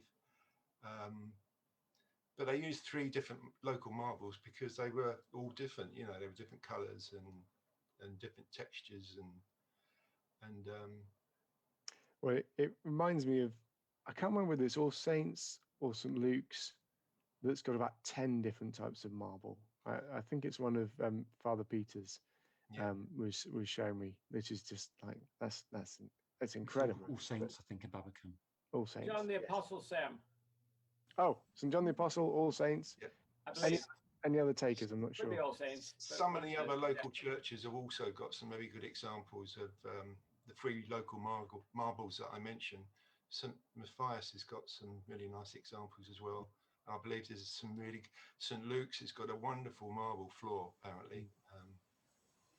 Well, but they're all, you know, they're all fairly local. I think it's fair to say that the quality of the marble wasn't got me into this job, but I'm kind of glad that it's there because it looked so beautiful. We're not, they're not actually true marbles. They're not in the true sense of the word. A marble is a rock that's been metamorphosed by intense heat and pressure. And the marbles we find in Torquay are limestones that have been hardened in faults, geological faults, and but they're pretty hard rocks, so you can get this really lovely polished on. Fakes, all of them. That's what it is, isn't it? I've got one question from very simple question from Joanna Ford. What date was the spire finished again? Was it 1853? Edwina's scrabbling for her notes. She'll come back to that. Yeah. 1855. Yeah, 1854. The spire was finished. Brilliant, thank you. Well, we could take 1 or 2 more questions if you'd like. Nick. Yes, just wanted to ask John, there was some debate about whether it was Carlstone or Bathstone, and Bath is just up the road and Carl is a long way away. Why did they use Carlstone instead of Bathstone? Well, when I first started researching this, I did wonder about this because I thought, well, hold on a minute, because all the literature I'd read said it was Carnstone. And I thought, well, hold, Cairns in Normandy in France, surely it'd be expensive to go and export stone from there to Torquay. Why not use the local Bath stone? But thinking about it, this was the 1840s. The railway didn't arrive to 1848. The roads, the turnpike roads, would have not been very good for wagons, because these large blocks of stone, if they'd come from Bath, would have had to be transported by horse-drawn wagons. And when you think about it, Cairn is on a river near where the quarries were. The limestone blocks would have been could have easily been transported by water up the river to the sea, then across the channel into Torquay Harbour, and there you are. So it could well be that the Cairn stone was actually cheaper to buy and have it transported than the local Bath stone, because what actually the churches that was built after the railway came in 1848 used Bath stone. So St Matthias, St Luke's, they're all using Bath stone. St Mary Mag was the only one that used Carnstone. Cracking answer there, John. With I could see some nods from Kevin and others.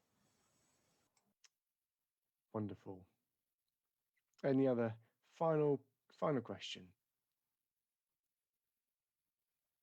Well, from my perspective, I'll come on to thanks in just a moment. For me, as you know, if you know me and if you know Mags is very much the people who worship there and who have worshipped there over the course of however many years now. And we're very grateful to have such a wonderful building. And we love the fact that it points us toward God. We love the fact that it's there to glorify Him and to draw our attention to Him. I love the fact that right from the setting of that consecration stone and from the donations that were given, it was done on the basis of equality and treating people equally, which for me, and I know for the people who worship at Mags and for the people who use it, is just really important. It's part of the DNA of the place and the values that we hold dear to.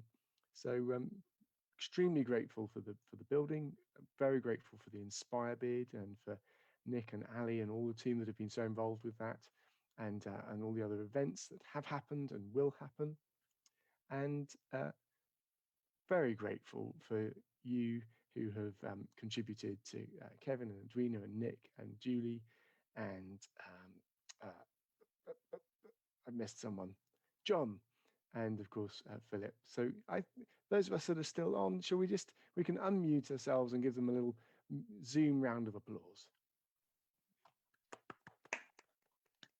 Thank you, thank you, thank you. Thank you. Thank you. Thank you. Thank you ever so much. Thank you. I knew it was going to be a fascinating evening, and it has been. Thank you so much. Really, really diverse and varied. We appreciate the time and effort that you put into that. This will go into our kind of records and onto the Inspire website, as well as our own website and YouTube and Facebook. So however many have been watching this morning, this evening, about 60 odd, something like that, will multiply, I'm sure, over the weeks and months to come. Ali has just put in our comments that the next event, as I mentioned earlier, is the premiere of the film The Rich and the Pure by Unleashed. I'm going to ask, because Martin is still on here. Martin, could you give us a little bit of a flavour of what to expect with that? Okay, yeah, I mean, we were set a great, if you like, commission to come up with a community engagement part of the Inspire project. And initially that was meant to be just a 40-minute local history sort of theatrical piece that would be on a rolling program back on a Heritage Day back in last October, that we would do 5 or 6 times. And obviously we couldn't do that because it was all postponed because of COVID. So it sort of morphed into probably the most ambitious project that I think Unleashed Community Drama has ever done. Which Unleashed Community Drama is basically a local community theatre company that works with the ex-homeless and recovery community in Torbay. A lot of people who use the living room and who are associated with St Mary Mags. And so basically what we did was we improvised and took a lot of the inspiration and the research that John and Edwina and her team had done, and we interweaved it with the local history of Torquay, and basically wrote an hour-long script, which has become like a feature film, which we've made a sort of complete costume drama and filmed over 6 weeks with all the actors pretty much all in recovery on a 12-step program, come to the living room. And it's been a wonderful project. I mean, it needs must, and it was filmed over a period of 6 weeks, actually on location in the places where all this stuff happened. So like, William Kitson's house at Shippey Manor and Cockington. We use the, sort of gamekeeper's cottages, Penny's cottage, but obviously Mary Mags, Churston Court, and it's been fab. So basically it's an hour-long costume drama pretty much about the history that Edwina's, very enthusiastically communicated to us tonight. Thank you, Martin. That's fantastic. I am really, really excited to watch that. That's coming up on the 25th. I'm just checking, my brain's addled, but 25th, isn't it? Did I just say 25th? Nick, Mike's saying yes. So join us for that. There'll be plenty of publicity coming out. It's on the 22nd, Sam. 22nd. Thank you, Steph. Glad you chipped in. Stephanie's playing our lead. She is. Thanks, Steph. So watch this space for all the publicity and how you can join in with that. That's a little shameless plug for that because it's going to be fantastic. My last thanks is to thank you who are watching on Zoom. I'm really glad that you could join us. And you who are watching on Facebook, delighted that you could join us as well. And to wish you a really peaceful and restful rest of your night and bank holiday weekend. But thank you for coming and joining with us this evening. It's been a pleasure. Thank you, Sam. Thank you, Sam. And thank Good you all night, everyone, then. for coming. No, God bless Thanks, you all. everyone. Hi, everybody. Thank you. Sam. Thank you to the Bye. creators. Brilliant job. Wonderful. Good night. Thank you very much. Thanks, Julie. And Nick. Bye. Bye then. Bye. Bye-bye. A little tour around Vince's room.